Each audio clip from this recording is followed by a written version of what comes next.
At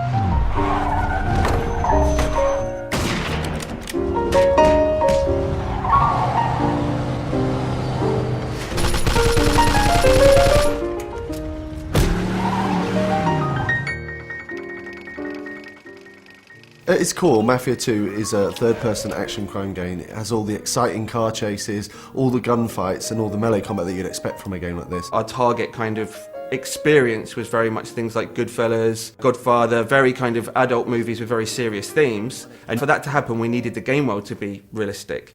Shooting is one of the most important things in the game, and obviously, as we try to be realistic, our weapons are quite lethal. We really wanted to feel like deadly combat. What we don't want is the player sort of rushing enemies and doing things like that, you know. You can only take 2 or 3 shots before you actually die. If someone shoots at you, the first instinct is to get behind some cover.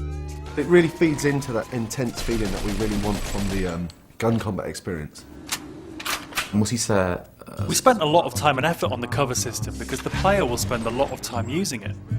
But you have to be careful because the cover can often be easily destroyed. So if you're hiding behind a fence and it starts to disintegrate, it's time to move elsewhere. This destructibility was a big thing for us. We wanted to fill the whole city with a massive number of destructible objects, so the player felt that they could pretty much destroy anything. The player can use a wide range of weapons, from pistols to submachine guns. Of course, we had to include the classic Tommy gun that everyone knows from the Mafia movies. We do massive explosions from different stuff, like vehicles can be exploded. With some Molotov cocktails, they'll sort of set fire to the gasoline as it falls on the floor. And all these different things are things that you'd sort of expect from the 40s and 50s weaponry.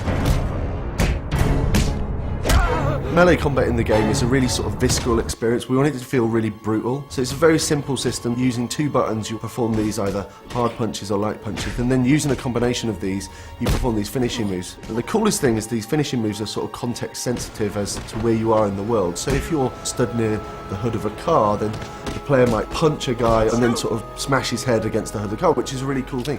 The driving model is very realistic. So you drive these things, they really feel like period cars. They feel very heavy, they feel really satisfying when you're driving them around.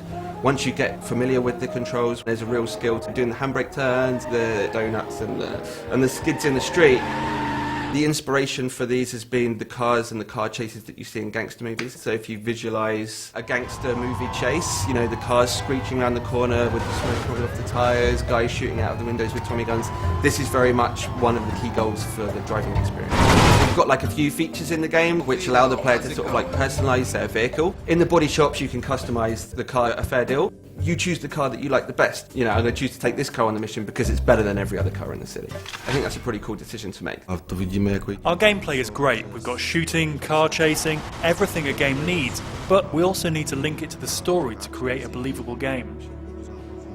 We needed to move away from some of the more arcadey conventions that you see in other open world games and focus more on a realistic experience for the player, so the player behaves like a Mafia gangster.